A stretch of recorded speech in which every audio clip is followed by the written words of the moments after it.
Assalamualaikum warahmatullahi wabarakatuh. Di video ini kita akan mempelajari tentang materi adjective dan adverbs, kata sifat dan kata keterangan. Tips ke-44, gunakan adjective dan adverb dengan benar. Adjective digunakan untuk mendeskripsikan noun, jadi dia harus diikuti oleh noun di belakangnya. Contohnya, she is a beautiful woman. Adjective beautiful di sini dia digunakan untuk memberikan makna tambahan kepada si woman ini. Adverb digunakan untuk mendeskripsikan verb, adjective atau adverb lainnya. Contohnya di sini, she sings beautifully. Beautifully dengan cantik. Apanya yang dengan cantik? Oh ya, singnya ini. Jadi si beautifully ini dia menambahkan makna kepada sings, yaitu kata kerja. Contoh penggunaannya dalam soal TOEFL. Modern art is on display at the Guggenheim Museum, a building with an unusually design. Unusually design itu kan ini merupakan adverb, sedangkan ini merupakan noun. Jadi tidak cocok ya. Kalau noun itu dia digunakan bersama adjective, bukannya adverb. Jadi di sini bukan unusually, tetapi unusual saja, tidak ada linknya, supaya kata ini menjadi adjective. Unusual, adjective, design, noun. Exercise ke-45. The mother was pleasant surprised when her daughter came to visit. Ini salah ya, karena surprise itu dia adjective, pleasant itu juga adjective. Adjective ditambah adjective kan gak bisa. Seharusnya pleasantnya ini dia seharusnya jadi adverb, pleasantly, karena sesuatu yang digunakan untuk mendeskripsikan adjective itu kan adverb. Ya, ini salah. The salespeople frequently visit the East Coast for trade shows. Nah, ini contoh kalimat yang betul, karena frequently itu adverb, visit itu verb, dan sesuatu yang digunakan untuk menambahkan makna kepada verb itu adalah adjective. Adverb maksud saya. Jadi ini sudah cocok ya penggunaannya. Sudah betul. Tips ke-46, gunakan adjective setelah linking verb. Jadi kalau yang tadi, tips yang tadi saya bilang bahwa kalau kita ingin menggunakan adverb, dia itu bisa digunakan untuk mendeskripsikan verb gitu ya. Jadi verb digunakan bersama adverb. Tetapi kalau di sini ada beberapa verb yang khusus, namanya linking verb. Dia itu digunakan bersama adjective, bukan adverb lagi. Linking verb di sini anggotanya ada appear, be, become, feel, look, prove, seem, smell, taste, dan sebenarnya masih banyak lagi. Teman-teman kalau mau cari lebih banyak lagi silakan browsing di Google. Contohnya, she looks nice. Looks itu linking verb, jadi dia digunakan bersama adjective. She looks nice, adjective. Contoh dalam soal TOEFL, even though we were not really hungry, the food smelled deliciously. Ini salah ya, smelled itu kan linking verb, jadi kata setelahnya harus adjective. Deliciously itu adverb. Nah, ini kita ganti ya, delicious saja, tidak ada linknya, supaya dia menjadi adjective. Exercise ke-46. The parents seem angrily about the child's report card. Seem itu linking verb, jadi kata setelahnya itu harus adjective, bukan seem angrily. Angrily adverb, seharusnya seem angry saja. Ini salah. The speaker talk knowingly about prehistoric fossil. Talk itu bukan linking verb, dia verb biasa, jadi dia digunakan bersama adverb. Jadi ini sudah betul. Tips ke-47, posisikan adjective dan adverb dengan benar. Kita harus mengetahui di mana posisi adjective dan adverb itu di dalam kalimat. Kalau adjective itu dia posisinya sebelum kata benda yang dijelaskan. Jadinya the important information is on the first stage. Kata benda yang dijelaskan atau yang diberi makna tambahan oleh adjective ini itu di sini. Nah, adjective-nya itu di depannya noun-nya itu. Important information ya, bukan information important. Kalau adverb, dia itu bisa diletakkan di mana saja. Bisa di awal kalimat, bisa di tengah kalimat, maupun di belakang kalimat. Contohnya kalau di awal kalimat, recently he has taken an English course. Di tengah, he has recently taken an English course. Kemudian di belakang, he has taken an English course recently. Ada satu tempat, ada satu posisi di mana adverb itu tidak boleh diletakkan, yaitu di antara verb dan objek. Kalau si kalimat ini punya objek, misalnya ini ya, ini misalnya saya hapus dulu recently-nya. He has taken an English course. Taken itu kan verb, an English course itu objek. Jadi adverb itu dilarang berada di tengah-tengah antara verb dan objek. Misalnya kalimatnya he has taken recently an English course, itu tidak boleh ya. Jadi boleh di awal kalimat, boleh di tengah kalimat, boleh di akhir kalimat, kecuali di tengah-tengah antara verb dan objek. Begitu. Contoh dalam soal TOEFL. By the beginning of the 19 15 states had adopted already no fault insurance laws. Ini jelas salah karena had adopted itu dia verb, no fault insurance law itu objek. Dan si already ini yang merupakan adverb berada di tengah-tengah verb dan objek. Jadi ini salah ya. Ini bisa kita letakkan di sini. Had already adopted. Jadi dibalik aja. Exercise ke-47. The store opened with a sale fantastic. Nah, ini ganjel di sini karena seharusnya bukan a sale fantastic tapi fantastic sale, ini dibalik. Jadi adjektifnya dulu baru kata bendanya. Exercise 47 kalimat kedua. The pharmacist has always filled our order quickly. Nah, ini merupakan kalimat yang sudah betul ya karena always itu adverb, quickly juga adverb dan dia tidak mengganggu hubungan antara verb dan objeknya. Ini verb, ini objek dan dia tidak berada di tengah-tengah. Jadi ini sudah betul. Assalamualaikum warahmatullahi wabarakatuh. Di video ini kita akan belajar materi TOEFL khusus membahas tentang adjektif. Kalau video sebelumnya membahas tentang adjektif dan adverb, ini kita khusus membahas tentang adjektif. Tips ke-48. Kenali adjektif yang berakhiran ly kayak gini. Umumnya kata yang berakhiran ly dalam bahasa Inggris adalah adverb. Namun ada beberapa kata yang berakhiran ly yang berkelas kata adjektif. Jadi kesimpulannya adalah tidak semua kata yang berakhiran ly ini tuh merupakan adverb ya, tetapi ada juga yang adjektif. Contohnya di sini adjektif yang berakhiran ly itu ada banyak, ada costly, early, friendly, dan banyak ya ini ya anggotanya. Contoh penggunaannya di dalam kalimat. The manager turned his weekly report. Nah, kalau teman-teman tidak tahu bahwa weekly ini adjektif, ini pasti disalahkan karena wah weekly itu adverb kok berada digunakan bersama non pasti salah. Padahal enggak, weekly ini dia adjektif walaupun dia berakhiran ly gini ya. Contoh dalam soal TOEFL. The possible outcome of the purchase of the costly car are that he will not be able to pay his bills. Nah, di sini ada adjektif costly. Costly itu kan dia adjektif ya. Costly car. Jadi sudah betul costly car. Di sini yang salah adalah are that-nya karena subjeknya itu singular noun dan di sini are seharusnya is. The possible outcome of the purchase of the costly car is that he will not be able to pay his bills. Exercise 48.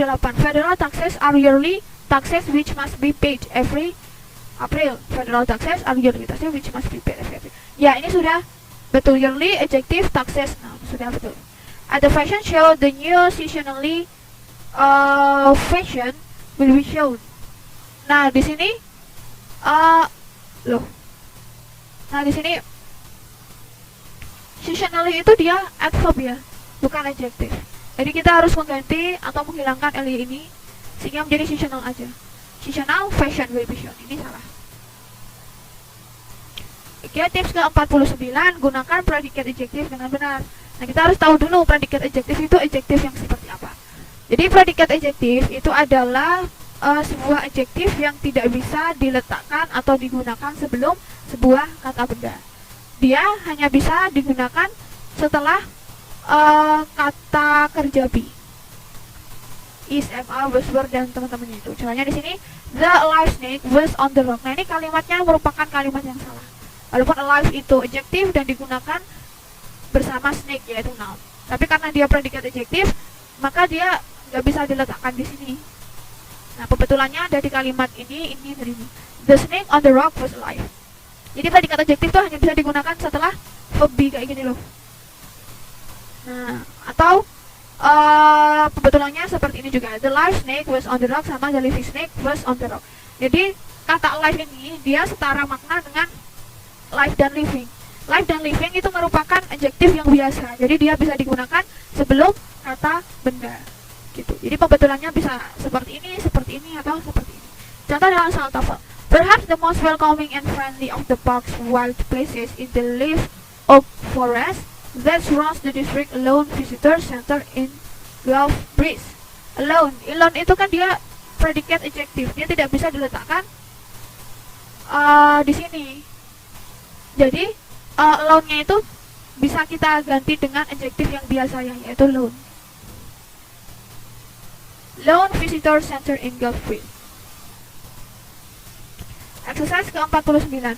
The two brothers do not look at all alike. The two brothers do not look at all alike. Ini sudah betul ya, karena like-nya tidak, like itu predikat adjektif dan dia tidak digunakan sebelum kata benda apapun. Ini sudah betul. My friend brought a live lobster to my house and expected to me to cook it. Lobster. Lobster itu noun. Sedangkan alive itu predikat adjektif. Nah ini tidak bisa ya. Seharusnya pakai kata adjektif yang lain yang maknanya sama dengan alive, yaitu living atau ini ya, living lobster to my house. Ini salah. Tips ke-50. Gunakan verb yang berakhiran ed dan yang berakhiran ing. Oh ini bukan verb. Gunakan adjektif yang berakhiran ed dan berakhiran ing dengan benar. Jadi sebenarnya kata kerja verb ing dan verb 3, ini verb 3, ini verb ing, itu bisa difungsikan sebagai adjektif. Jadi bentuknya itu verb, tapi fungsinya sebagai adjektif, gitu ya. Juga bisa digunakan sebagai adjektif. Adjektif mengandung makna aktif, sedangkan verb 3 adjektif itu mengandung makna pasif. Contohnya di sini, the cleaning woman work on the car. Cleaning woman. Ini ya cleaningnya bentuknya. Jadi ini ya cleaning woman. Jadi woman-nya itu dia sedang membersihkan. Jadi maknanya aktif. Tapi kalau yang kalimat nomor 2, the woman put the clean car back in the garage. Clean car. Clean itu dia verb 3, car itu noun. Maksudnya di sini mobil yang sudah dibersihkan. Jadi ini maknanya pasif. Contoh penerapan tips ini di dalam soal TOEFL. Among the disputing section of the Monteverdi opera are the Sinfonia, the prologue, and the Roll of Autumn. Ini maknanya seharusnya pasif, disputing section. Ya, ini aktif, tapi seharusnya pasif. Jadi bukan disputing section ya. Among the disputed, gimana ini? Disputed, ya. Among the disputed section, gitu. Exercise ke-50. The teacher gave a quiz on the just completing lesson. Nah ini salah, karena lesson itu kan yang sudah terselesaikan, bukan yang menyelesaikan. Jadi bukan completing lesson, tapi completed. Ing-nya diganti ed. There is a fascinating movie at the theater tonight. Nah ini sudah betul. Fascinating movie. Jadi movie yang sangat mengagumkan. Assalamualaikum warahmatullahi wabarakatuh. Di video ini kita akan belajar tentang articles. Jadi articles itu dia digunakan bersama kata benda di belakangnya. Articles dalam bahasa Inggris terdapat dua macam, yaitu indefinite articles dan definite articles. Indefinite articles itu dia punya dua anggota, kata ya, o, dan an. Sedangkan definite articles itu hanya satu saja anggotanya, yaitu the. Perbedaan antara indefinite dan definite articles adalah pada makna yang dihasilkan. Kalau indefinite articles itu dia maknanya general, kalau definite itu spesifik. Di sini ada contoh untuk indefinite article adalah an apple, sebuah apel. Kita kan tidak tahu itu apple yang mana, pokoknya apple yang general kan. Yang kita tahu itu hanya jumlah apelnya itu hanya satu saja. Berbeda dengan the apple. Apple itu, ini apple-nya apple yang spesifik, entah apple yang saya miliki, entah apple yang saya pegang, entah apple yang ada di atas meja itu, begitu ya. Nah di sini karena si indefinite article itu dia bermakna sebuah, sebiji gitu kan, maka dia hanya bisa digunakan untuk countable singular nouns. Dia tidak bisa digunakan bersama countable plural nouns atau uncountable nouns. Tetapi kalau yang definite articles, the itu dia bisa digunakan untuk nouns yang mana saja. Tips ke-51. Gunakan artikel dengan singular nouns. Dari tabel di atas, countable plural noun dan uncountable noun bisa diawali oleh artikel the atau tidak diawali artikel sama sekali. Namun, countable singular noun harus diawali oleh artikel atau determiner lainnya seperti each, my, that, dan lain-lain. Sini kita kembali ke tabel yang tadi ya. Ini maksudnya adalah kalau countable singular nouns menurut tabel ini, dia selalu diawali oleh artikel, entah itu bentuk yang indefinite article maupun yang definite article, iya kan. Tapi kalau countable plural nouns ataupun uncountable nouns itu dia bebas, dia bisa diikuti atau tidak. Ya, jadi intinya kalau kita ingin menulis atau menggunakan kata di dalam kalimat kita yang ada singular nouns-nya, dia itu sebelum katanya harus diawali oleh sebuah artikel. maupun kalau tidak ada artikel diawali oleh determiner lainnya seperti inch, my, z. Artikel itu dia bagian dari determiner ya. Contoh di dalam kalimat I have money. Karena money itu uncountable noun, dia di sini tidak ada artikel tidak apa-apa. I have books. Books karena books itu dia countable plural noun, di sini tidak ada artikel nggak apa-apa. Dan di sini I have a book. Book itu dia countable singular noun. Dia di sini harus ada artikel yang mengawalinya. Contoh di dalam soal TOEFL. During the US Civil War, an American balloonist organized a balloon corps in army.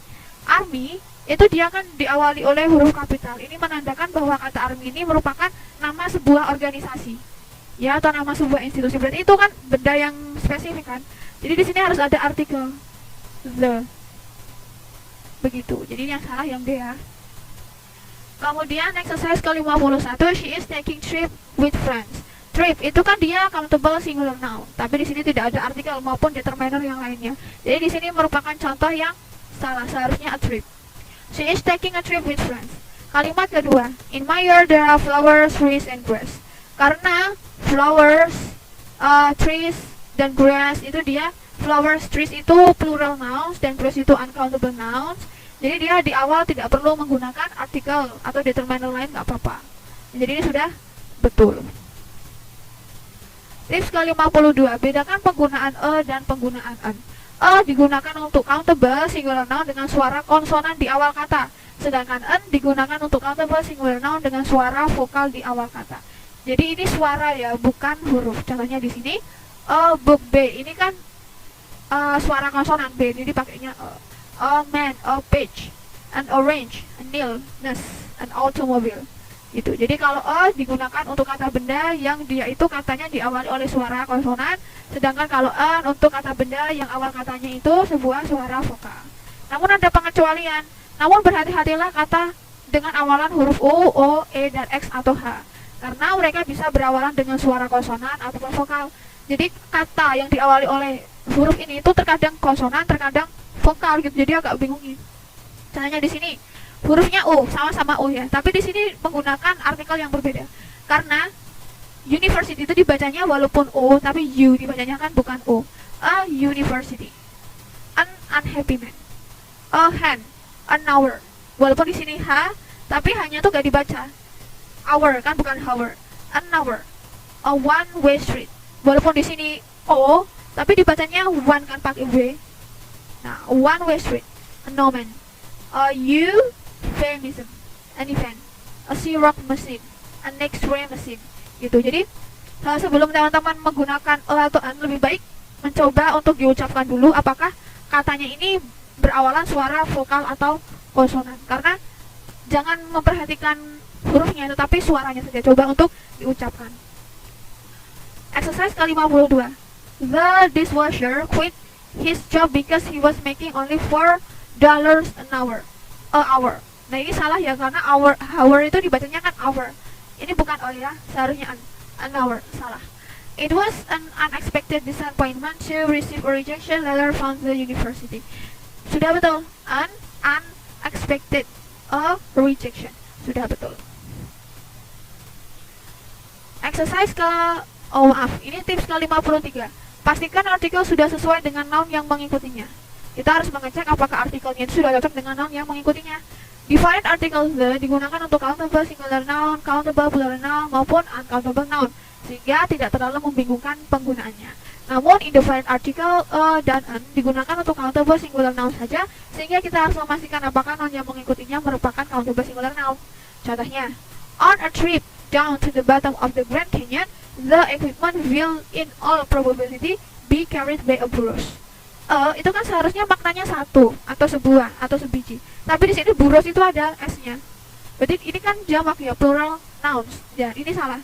Seharusnya tidak usah memakai jadi by buros gitu saja. Exercise ke-53. She went to school in local community. Sudah betul. Local community. Community-nya cuma satu. Sudah betul. The doctor used another pills. Di sini sebuah pills-nya banyak, sebuah pills yang banyak, kan nggak nyambung. Ini harus salah satu dihilangkan, entah n-nya dihilangkan atau s-nya di sini dihilangkan, gitu ya, salah. Tips ke-54, bedakan antara makna spesifik dan makna umum. Definite article digunakan untuk noun yang bermakna spesifik, sedangkan indefinite article digunakan untuk noun yang bermakna umum. Contohnya di sini, Tom will bring the book tomorrow. Tom will bring a book tomorrow. Sama-sama buku, tapi di sini maknanya berbeda ya, karena the book tomorrow, berarti bukunya itu sudah sama-sama diketahui oleh kedua pembicara, spesifik. Tapi kalau book ini nggak tahu si Tom ini mau bawa buku yang mana, karena nggak ada keterangannya dan kita cuma tahu kalau buku yang akan dibawa Tom itu cuma satu saja. Contoh dalam soal TOEFL. Observation from Earth indicates that at the solar surface, the outward magnetic field is as strongest as the polar region. Nah ini salah ya, yang C itu. Strongest as the polar region.